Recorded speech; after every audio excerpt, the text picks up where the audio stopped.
Bom dia, alunos e alunas do Camil. Hoje nós vamos terminar a nossa sequência didática sobre pensamento social e político no século XIX e vamos falar das revoluções liberais, ok? Então, eu espero que vocês estejam felizes com o retorno, tenham descansado bastante e vamos continuar agora o nosso trabalho. Então, falamos lá atrás, né, antes do recesso, sobre as transformações do capitalismo no século XIX, que foram agravando a condição de exploração das classes trabalhadoras. Então, você não tinha leis trabalhistas, você não tinha nenhuma proteção ao trabalhador que pudesse diminuir essa situação, né, de péssimos salários, péssimas condições de vida, etc. Então, dentro desse ambiente em que o pensamento liberal, né, muitos liberais dizem só, já atingimos a igualdade jurídica. Em alguns estados, nem isso, né, tinha sido atingido, está bem longe, aliás, não há, o Estado não deve interferir na economia, a não ser para reprimir os trabalhadores. Pensem aí no ludismo, no cartismo. Nós vamos ter o surgimento das ideias socialistas.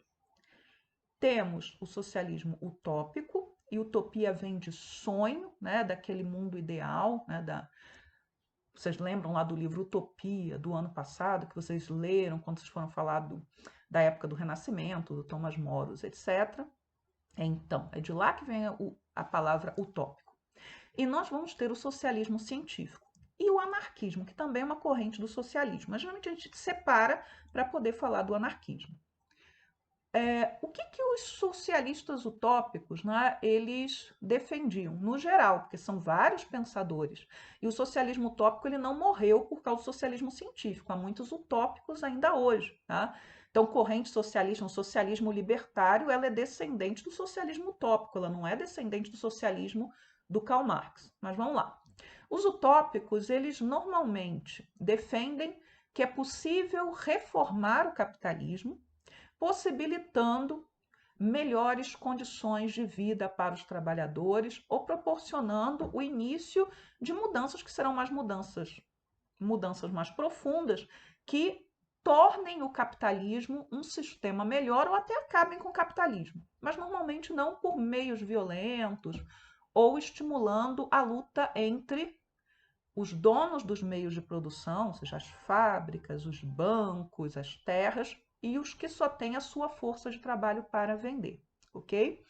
Então, muitos dos utópicos eram homens ricos que vão criar fábricas modelo, fazendas modelo, onde eles vão aplicar as suas ideias, que muitas vezes eram permitir que os trabalhadores gerenciassem a produção, que vão implantar nessas fábricas, por exemplo, creches para os filhos dos trabalhadores, escolas para os filhos dos trabalhadores, vão diminuir a jornada de trabalho do que era a média da época, 14 horas, 15 horas para 10 horas, 8 horas. O primeiro dos utópicos, né, que vai sonhar e tentar realizar nas suas próprias fábricas e na fazenda que ele vai montar nos Estados Unidos, é o Robert Owen, que era escocês.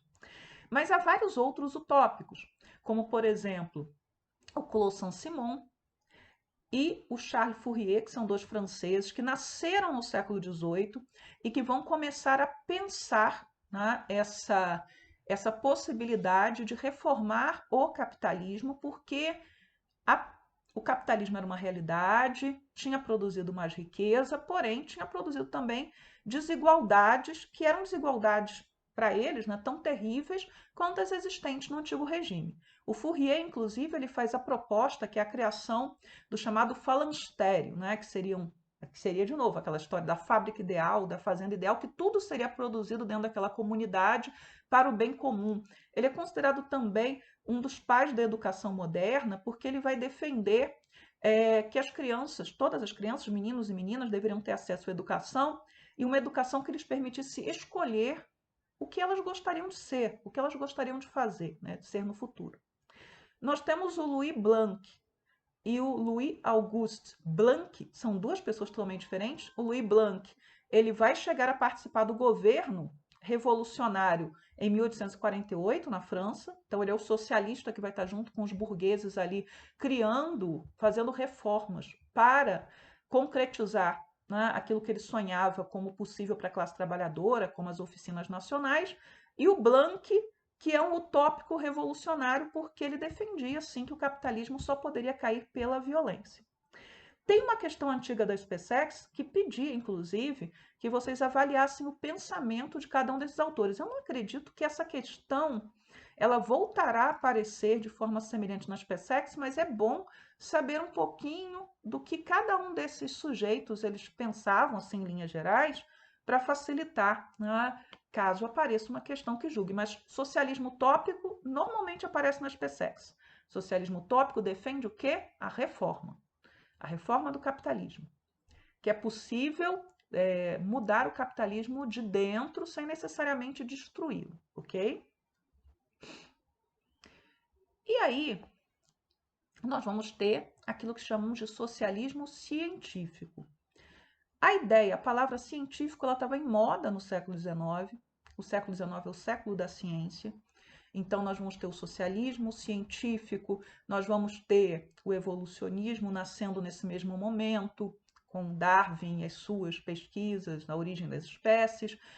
Nós vamos ter, inclusive, formas de religião que são ancoradas também em ideias científicas ou que defendem assim. Então, nós temos o racionalismo cristão, nós temos o kardecismo, que nasce nessa época. Então, o século XIX é o século da ciência, que vai rejeitar discursos que, a princípio, seriam considerados discursos utópicos, idealistas, vistos como irracionais.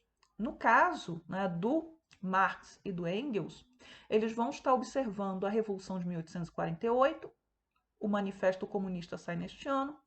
É um documento que vai estar vendo o movimento, né, tanto da burguesia quanto dos trabalhadores, como grupos revolucionários.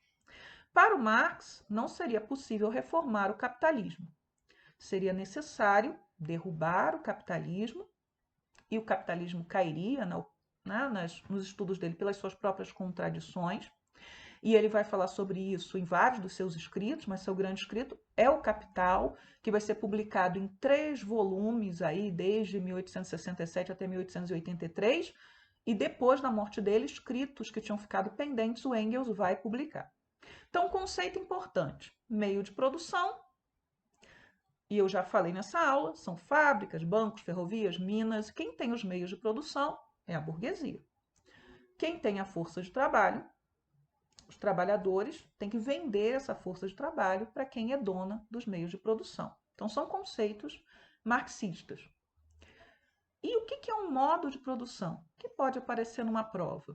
É a articulação das forças produtivas, então, os meios de produção, as técnicas que são utilizadas, né, para fazer a economia funcionar, e as relações de produção, que é como é que é a propriedade desses meios de produção, como é que você bota para circular os produtos, né, que são feitos dentro dessa sociedade. Como é que é a estrutura de classes? Ah, você tem burguesia, tem proletariado, ou você tem nobreza, você tem burguesia, você tem camponeses. Como é que é organizado? Tá? Então, o modo de produção é a maneira como uma sociedade produz os bens e os serviços e como elas utiliza e distribui. Tá? Então, para o Marx, o que vai ser o motor da história é a luta de classes, porque burguesia e trabalhadores, eles não teriam como cooperar.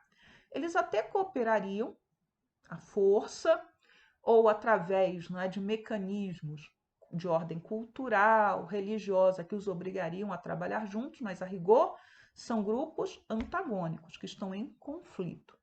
E desse conflito é que você teria a mudança da história, né? Então, o capitalismo chegaria ao fim pelas suas contradições internas. O que viria depois? Bem, depois viria o socialismo. E o socialismo não é um modo de produção, mas uma etapa de transição para o comunismo. E aí vocês têm, né, os conceitos que vocês podem pegar e olhar e ler. Eu não vou ficar lendo o que está escrito nos slides.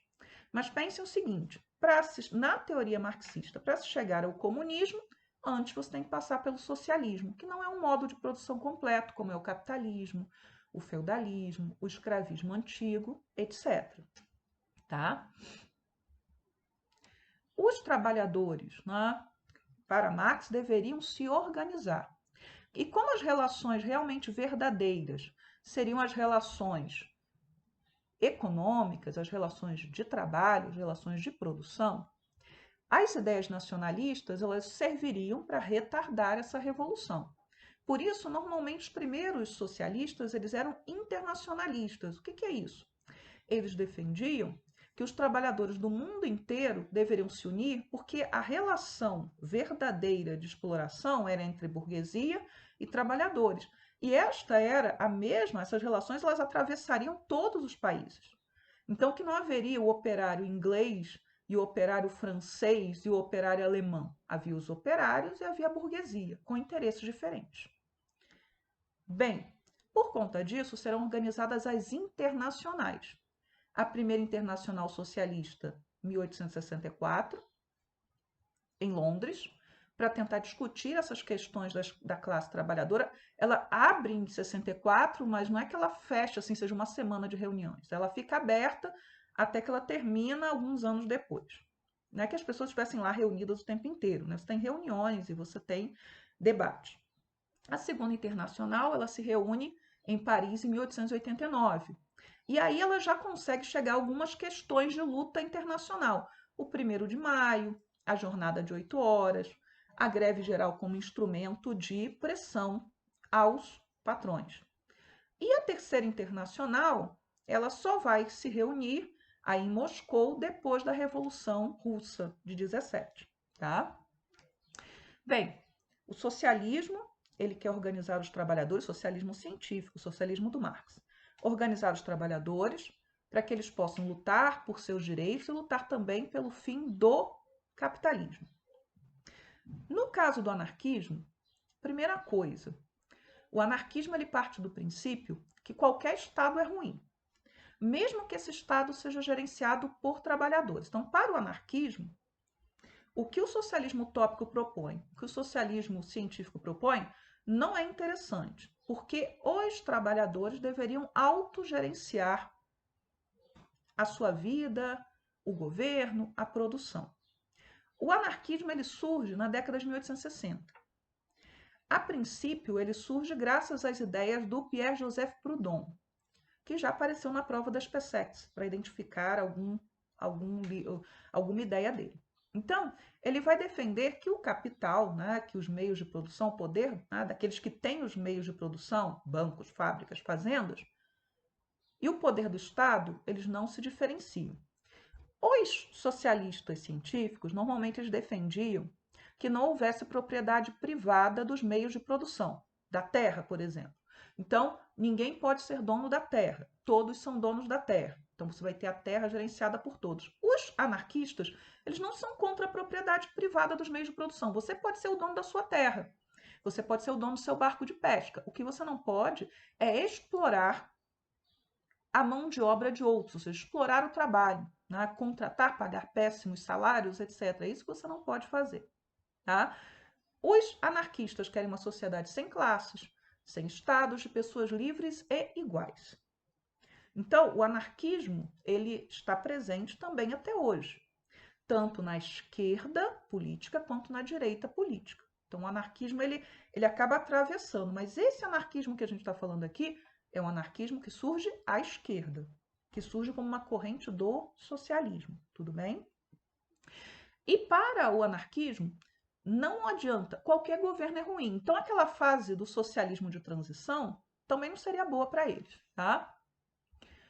Os anarquistas, a partir da presença do Bakunin, que é o anarquista mais importante aí no século XIX, mais importante que o Proudhon e que outros, é que o anarquismo ele deveria fazer ações diretas para a mudança do sistema. Então, enquanto os socialistas científicos eles se reuniam, eles discutiam muito, eles escreviam muito, então você vai ter uma produção muito grande, a mobilização das massas, a mobilização das fábricas, dos sindicatos, assim.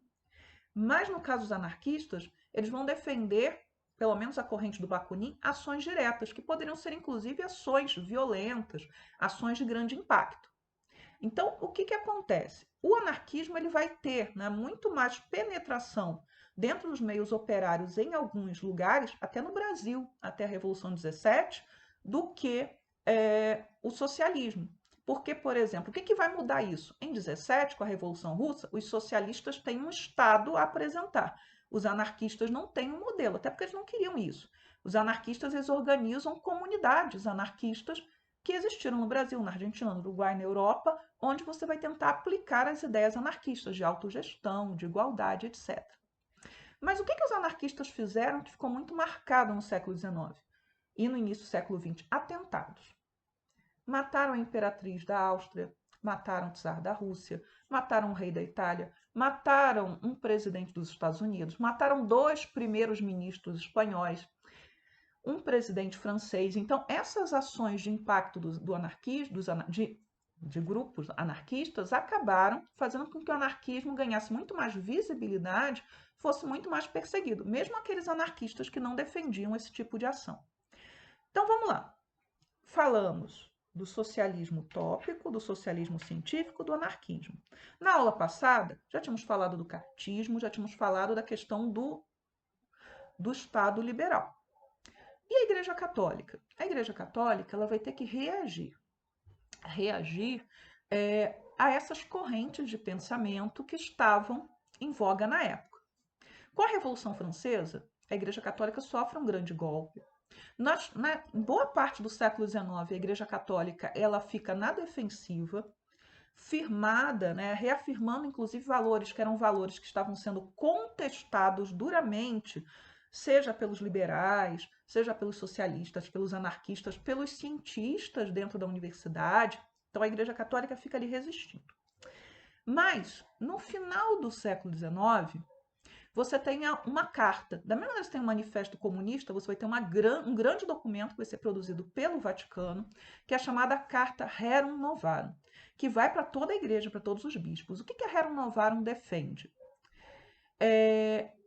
Que os católicos deveriam rejeitar tanto as ideias liberais, que permitiam uma exploração dos trabalhadores, muitas vezes com salários que eram salários injustos, etc., como deveriam rejeitar o socialismo, o comunismo, o anarquismo, que defendiam o quê? A luta de classes, ou seja, o confronto dentro da sociedade, que defendiam a desapropriação dos bens, daqueles que representavam a burguesia. Então, a igreja ela vai oferecer aquilo que se chama doutrina social da Igreja Católica, em que você vai propor a tentativa de conciliação entre as classes e que você reproduza um sistema econômico que seja o mais justo possível, seguindo valores que seriam valores do Evangelho. Então, por exemplo, na Rerum Novarum, os trabalhadores não devem cobiçar aquilo que é dos seus patrões, mas os patrões devem pagar salários justos aos seus trabalhadores. Então, são 2 documentos importantes para vocês lerem, tanto a Rerum Novarum quanto o Manifesto do Partido Comunista. Uma outra questão. Ao longo do século XIX, nós vamos ter, principalmente na segunda metade, a organização do movimento sindical. Esse movimento sindical, ele já tem suas raízes, as trade unions, anteriormente. Alguns vêm desde a Idade Média, organizações de trabalhadores que acabaram sendo proibidas no final do século XVIII, início do século XIX, porque, veja, o Estado não deve interferir na economia, a não ser para reprimir a organização dos trabalhadores. Era o que pensavam, esses donos de fábricas, donos de fazendas, etc. Mas esses grupos vão se organizar e esses grupos vão lutar por melhores salários, por melhores condições de vida, por mudanças dentro das fábricas. E isso vai se materializar, por exemplo, em ganhos sociais no final do século XIX. Dentro dos sindicatos, você vai ter a presença dos socialistas, científicos, utópicos, dos anarquistas e também, nos países católicos, de membros da Igreja Católica que vêm nos sindicatos, agora ancorados na Rerum Novarum, como lugares em que eles devem participar e devem exprimir a sua luta por melhores condições de vida, por uma sociedade mais harmônica, por uma sociedade mais igualitária, tá? Então, são ganhos aí dos sindicatos, da luta operária, a partir do final do século XIX. Redução da jornada de trabalho, que aí cai de 14 para 12, de 12 para 10, de 10 para 8, uma folga semanal remunerada, regulamentação do trabalho feminino infantil, etc. Tá? E agora a gente vai voltar um pouquinho e falar das revoluções de 1820, 1830 e 1848. Não está previsto unificação de Itália e Alemanha na prova das PSECs. Antecedentes das revoluções liberais. Vocês já sabem o que é liberalismo político, liberalismo econômico. Então, a gente vai explicar de novo. Então, antecedentes das revoluções do século XIX. Ideias iluministas e ideias liberais. Vocês já sabem o que são, tá? A Revolução Americana, que vai ser a primeira vez que o povo, né, as pessoas comuns organizadas a partir das ideias iluministas de razão, direitos naturais e liberais, né, que vão estar pensando principalmente nesse caso, quando eu usei liberais, liberalismo econômico, de um Estado que não interfira na economia, é a primeira vez em que essas ideias vão possibilitar que um grupo de cidadãos consiga vencer o Estado, vencer, no caso, a sua metrópole e organizar o seu governo de forma livre. E aí nós temos a Revolução Francesa. A Revolução Francesa derruba o antigo regime. A Revolução Francesa reorganiza ou tenta reorganizar a sociedade. E aí nós temos principalmente a questão da Declaração dos Direitos do Homem e do Cidadão, que vai afirmar que todos os homens nascem livres e iguais. Isso é muito importante porque na sociedade de antigo regime você não nasce livre e você não é igual. Você pertence a um grupo e é o pertencimento a esse grupo que determina o lugar em que você está, os direitos e os deveres que você tem. E numa sociedade liberal, esses direitos e deveres, né, eles seriam mínimos e as pessoas elas não deveriam estar sendo constrangidas ou impedidas de alcançar, né, qualquer lugar na sociedade porque nasceram camponesas ou porque nasceram burguesas ou porque nasceram na nobreza, ok? Nós vamos ter os nacionalismos que estimulam, né, que impulsionam os movimentos liberais. Por que eu coloquei estimulados pelas ações de Napoleão? Porque Napoleão, com a expansão territorial, né, que ele vai promover no caso da França, com a intervenção em outros países, ele acaba fragilizando os grandes impérios, principalmente o Sacro Império Romano Germânico, que deixa de existir. E ao fragilizar esses grandes impérios, o que acontece? Você vai possibilitar que grupos que antes não tinham se pensado como diferentes de, passem a pensar-se diferentes de. Então, os estados alemães passam a se sentir diferentes dos austríacos e com direito a um governo próprio, ok? E nós vamos ter o Congresso de Viena e a Santa Aliança, que vão tentar fazer o quê? De novo, fazer o relógio da história voltar para trás, restaurar as monarquias derrubadas pela Revolução Francesa, as antigas fronteiras e o antigo regime como um todo. Então, você tem uma série de resistências e aí 3 ondas revolucionárias. Primeira onda de 1820. O que se queria em 1820? Fim do antigo regime, igualdade jurídica, direito à vida, liberdade de propriedade, os tais direitos naturais mais básicos, e uma Constituição liberal, que no caso seria a Constituição de Cádiz. A Constituição de Cádiz ela era considerada tão boa e tão moderna que ela vai continuar sendo pedida até 1830. Professores esqueciam que a Constituição de Cádiz é aquela que tinha sido feita na Espanha, ocupada por Napoleão, pelo grupo que se recusou a acatar o governo do irmão de Napoleão. Tá? Então, era uma Constituição liberal que vai ter influência na América e dentro da Europa. Onde elas acontecem? Na Espanha, Portugal, Itália e Grécia e em outros lugares. Mas vamos focar nesses 4. Quais são os resultados? Na Espanha, ela vai ser duramente reprimida pelas forças da Santa Aliança, lideradas pela França. Em Portugal, ela vai ter uma importância muito grande para a gente, porque ela vai obrigar a família real portuguesa, o rei Dom João VI, a voltar para Portugal. E como lá em Portugal eles queriam o quê? Eles queriam um governo liberal em Portugal, eles queriam o fim do absolutismo, mas para o Brasil eles queriam a recolonização. Quem é que resiste, né? Quem é que derrota essa revolução liberal em Portugal? São as forças reacionárias locais, lideradas por quem? Pelo príncipe Dom Miguel, irmão de Dom Pedro. Tá? Na Itália, elas vão acontecer no norte, e aí os austríacos, Santa Aliança, eles são parte dessa aliança, vão lá e vão bater nesse pessoal. E no sul, onde você tem uma monarquia da mesma família que governava a Espanha e também vai fracassar, também vai ser reprimido o movimento. E na Grécia? O que vai acontecer? Primeira coisa, a Grécia não é uma revolução liberal, um movimento de independência. Segunda coisa, a Grécia não quer independência em relação a alguma potência europeia, mas em relação ao Império Turco-Otomano.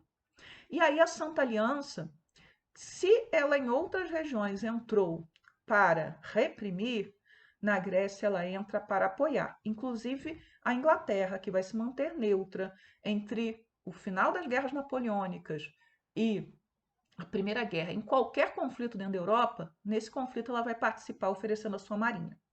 Mas a independência da Grécia, ela acontece, ela vai ser garantida em 1829, mas vai ser um processo bem acidentado. E aí a gente vai para a nova leva de revoluções, 1830. O que eles queriam? Aí vocês olham assim, professora, está repetido. Será que a senhora fez direito a esse slide? Fiz porque as demandas eram as mesmas em 1830. Então, de 1820 e 1830, nós temos revoluções que são revoluções liberais. As bandeiras são liberais. Você tem elementos da população mais pobre participando? Claro que tem, e aos montes, mas eles não têm um conjunto próprio de demandas. Onde é que elas vão acontecer? Num monte de lugares. Na França, na Itália, na Bélgica, na Polônia, nos Estados alemães, por aí vai. Resultado: vai dar certo na França, o absolutismo vai cair na França. Acabou o governo dos Bourbon, não vai mais haver rei Bourbon na França. Daqui a pouco não tem nem mais como pedir um rei Bourbon, porque a família ela vai se extinguir, o ramo masculino da família se extingue na França. Nós vamos ter a instauração da monarquia de julho. Então, na França não vai virar república, vai ser uma monarquia aos moldes franceses, que vai atender os interesses, por exemplo, da burguesia liberal, num primeiro momento de toda ela. E depois, principalmente dos banqueiros e dos grandes industriais, que são aqueles que participam ativamente do governo. Os outros grupos burgueses, eles começam a ser expulsos desse governo. Aí, essa monarquia vai cair também daqui a pouco. E nós vamos ter a independência da Bélgica. A Bélgica vai se tornar independente por intervenção da Inglaterra e da França, que vai apoiar o movimento local contra os holandeses. Não havia Bélgica até então. A Bélgica nasce no século XIX, tá? Não havia país Bélgica, ok? Nas outras regiões, nós vamos ter forte reação das monarquias locais. Então, forte repressão. Dentro da Itália, por parte dos austríacos, dentro dos estados alemães, de novo, os austríacos vão interferir também. Então, a coisa não vai funcionar. E aqui nós temos o quadro, que é o quadro que representa a Revolução de 1830. Usar esse quadro para a Revolução Francesa está errado, embora esse quadro beba lá nos símbolos da Revolução Francesa. Então, o quadro se chama A Liberdade Guiando o Povo, do Delacroix. Alguns dizem que esse sujeito de cartolé é o próprio pintor que se colocou dentro do quadro. Nós vamos ter crianças representadas, nós vamos ter gente da população comum representada, nós vamos ter ali, ó, tem um soldado caído, né? Eu não sei reconhecer se é um da Guarda Nacional ou do Exército, mas de qualquer maneira é o povo que derrota as forças do regime absolutista, tá? Eles vão se apropriar de símbolos da Revolução Francesa. Ali, a liberdade, que é representada como uma mulher, tem o barrete frígio na cabeça, está com a bandeira tricolor, que é a bandeira da Revolução Francesa, não era a bandeira da monarquia, ok? Está com arma na mão, porque o povo armado, o povo organizado é que derrota a tirania, isso é uma mensagem. Lá atrás nós temos a Notre-Dame, a catedral que queimou, que é um dos símbolos, né, de Paris, para que você não tenha dúvida de onde esse quadro está. Isso eu já falei. E é um quadro monumental, um quadro gigantesco, daqueles quadros que para você conseguir vê-lo direito, você tem que estar à distância. E ele pertence a um período que é o período do romantismo. A gente falou isso na aula passada. Então, o nacionalismo, e esse quadro é um quadro nacionalista, ele nasce dentro do romantismo, nasce na literatura e transborda para a política, ok? E aí a gente chega nas revoluções de 48, Primavera dos Povos. Embora não tenha começado na primavera, porque começou em fevereiro na França. Fevereiro ainda é inverno, ainda é frio. Então, nós temos três conjuntos distintos de demandas que são representadas aí nessas revoluções. As liberais, que a gente já viu, que estavam em 1820, 1830, e eu acrescentei o seguinte: fim dos resquícios feudais e do antigo regime, porque o antigo regime já tinha caído em alguns lugares, mas ainda continuavam restos de mercantilismo, restos de feudalismo, principalmente se a gente pensa na Europa Central, na Áustria, na Rússia e por aí vai.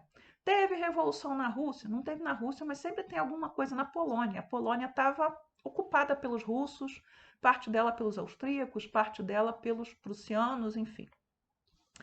Vou pular para o final, depois eu volto aqui no meio. Trabalhistas. Então, pela primeira vez, nós vamos ter os trabalhadores organizados com demandas que são deles, com demandas próprias, não embarcando simplesmente naquilo que a burguesia pedia. Eles queriam menores jornadas de trabalho, eles queriam, às vezes, no caso da França, uma revolução, participar do poder. Né? Os socialistas participam do governo revolucionário de 1848. Tá? E nacionalistas. O nacionalismo é que vai conseguir dar liga em conjuntos de ideias diferentes. Por quê? Porque ele vai possibilitar que um povo consiga se ver como diferente de outro, principalmente dentro de um império diferente daquele império que oprimia, que o governava, que muitas vezes negava ali o direito de falar sua língua, de ter sua religião. Então, trabalhadores e burgueses vão se unir, muitas vezes, no sonho de conseguir o seu Estado nacional independente. Né? Então, pensem na Itália, pensem na Alemanha, então você apaga as diferenças. Então, na França, a Revolução derruba a monarquia de Júlio, vai possibilitar o estabelecimento de um governo revolucionário que junta burgueses e socialistas, o Blanc, aquele B-L-A-N-C, não o Blanc. O Blanc está na rua lutando para derrotar esse governo. O Blanc está dentro do governo promovendo reformas, como a criação das oficinas nacionais. Tá? Esse governo, no entanto, ele era um governo centrado em Paris que não tinha noção do que estava acontecendo no resto da nação, principalmente nas províncias e entre os camponeses. E aí vai aparecer, vai crescer, vai ganhar força o chamado Partido da Ordem, que é um partido conservador que vai alimentar, por exemplo, o sentimento contra os socialistas entre os camponeses, dizendo que eles iriam tomar as terras desses camponeses. E o Partido da Ordem consegue chegar ao poder e vai reprimir duramente os trabalhadores. Então acaba o governo revolucionário. Mas o Partido da Ordem, ele não agrada aos trabalhadores, ele não consegue oferecer um candidato forte o suficiente, e aí aparece um candidato ao governo que é o sobrinho do Napoleão. E ele vai conseguir se eleger presidente com a maioria dos votos. Votos dos camponeses, votos dos trabalhadores que não queriam o outro candidato, que era um general que tinha liderado a repressão aos trabalhadores durante o ano de 48, meados de 48. E aí Napoleão tem que ser eleito presidente e vai se proclamar imperador, vai dar um golpe. Então, o ano de 48, a revolução que vai unir trabalhadores e burgueses, mas agora os trabalhadores já com suas bandeiras próprias, que vai ter algumas experiências socialistas na França, é que vai inspirar a publicação do Manifesto do Partido Comunista, que sai no mesmo ano. Tá? As revoluções de 48 possibilitaram a primeira tentativa de formação de uma confederação alemã. É quando surge a bandeira da Alemanha atual, com aquelas cores, você vai eleger um parlamento que vai se reunir, vai tentar fazer uma constituição liberal, você vai convidar o rei da Prússia para ser o rei desse Estado alemão. E o rei da Prússia vai recusar.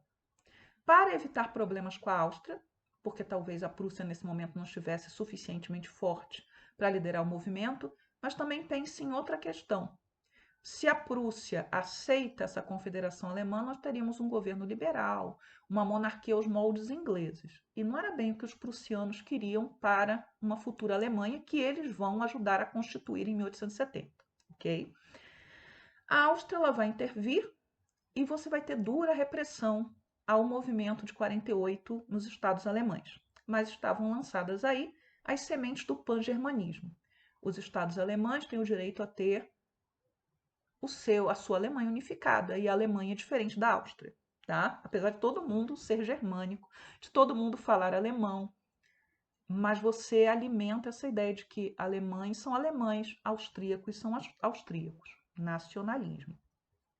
Nós vamos ter, no caso da Áustria, também a burguesia liberal levantando suas bandeiras, e aí a burguesia não são os trabalhadores, é uma burguesia bem fraquinha, porque na Áustria ela é fragilizada, mas o Estado austríaco, o Império Austríaco, ele também estava numa situação fragilizada e tendo que se meter em guerras na Itália, se meter em guerras com os estados alemães, e aí o maior ganho dessa burguesia liberal, os maiores ganhos vai ser derrubar o Metternich, que é o ministro todo-poderoso, que era ministro e governava o país porque o imperador ele tinha sérios problemas e não conseguia governar. Então era ele que governava há mais de 30 anos. Foi ele que combinou o casamento da princesa Leopoldina em 1817. Estamos em 1848, tá? E aí o imperador que estava ele vai renunciar em favor do sobrinho Francisco José. E aí os liberais eles acham que vão controlar esse novo imperador, porque ele era um adolescente ainda, tinha 18 anos, se não me engano. Mas enfim, qual foi o grande ganho dos liberais? Eles acabaram com os resquícios de feudalismo que havia ainda na Áustria. Não sei que porta bateu, só vou ver isso depois. Tá? Mas era um governo inexperiente, era um governo fraco, era um governo sem experiência militar. E aí, quando a Revolução em Viena ela se desdobra em revoluções na Hungria, os húngaros querendo a sua independência, entre os tchecos que querem sua independência, na Itália, esse governo não tem como reagir, ele não sabe como reagir, ele não tem força para reagir. Isso abre caminho para que o jovem imperador, que é o Francisco José, tome o poder nas suas mãos, organize uma força militar com a nobreza, que era uma nobreza militarizada também, e ele retoma o poder para si e controla essas revoltas. E a Revolução de 48 tem alguns ganhos na Áustria, fim do feudalismo, do que sobrava dele, queda do Metternich, que era um sujeito que obstruía os interesses da burguesia, mas você tem a manutenção do absolutismo, ou, como alguns chamam, do neo-absolutismo. E na Itália, nós vamos ter o Reino do Norte, de Sardenha-Piemonte, que depois centraliza o processo de unificação, tentando tomar territórios italianos sob o domínio da Áustria, que estavam em revolta, vai fracassar, vai ser retaliado pelos austríacos, o rei vai ter que renunciar em favor do seu filho. Nós vamos ter, no centro da Itália, Giuseppe Mazzini proclamando duas repúblicas, uma delas a República Romana, o Papa tem que sair de Roma, Garibaldi, aquele que luta no Brasil, vai lutar ali em Roma para proteger essa república, e os Napoleão III, os franceses, mandam tropas para interferir ali, para garantir o direito do Papa de governar Roma e os seus estados. E aí você tem uma derrota. E no sul também você tem outra derrota. Então as revoluções de 1848 na França, elas funcionam parcialmente, nos estados alemães não funcionam, na Áustria não funcionam, na Itália não funcionam, mas ficam as ideias nacionalistas, as ideias de que todo povo tem o direito de definir o seu destino. E isso vai pesar para os acontecimentos seguintes. E vai pesar, inclusive, na Primeira Guerra Mundial. Então é isso, pessoal. Tchau, tchau para vocês e espero que o retorno seja bom para todos. Até mais.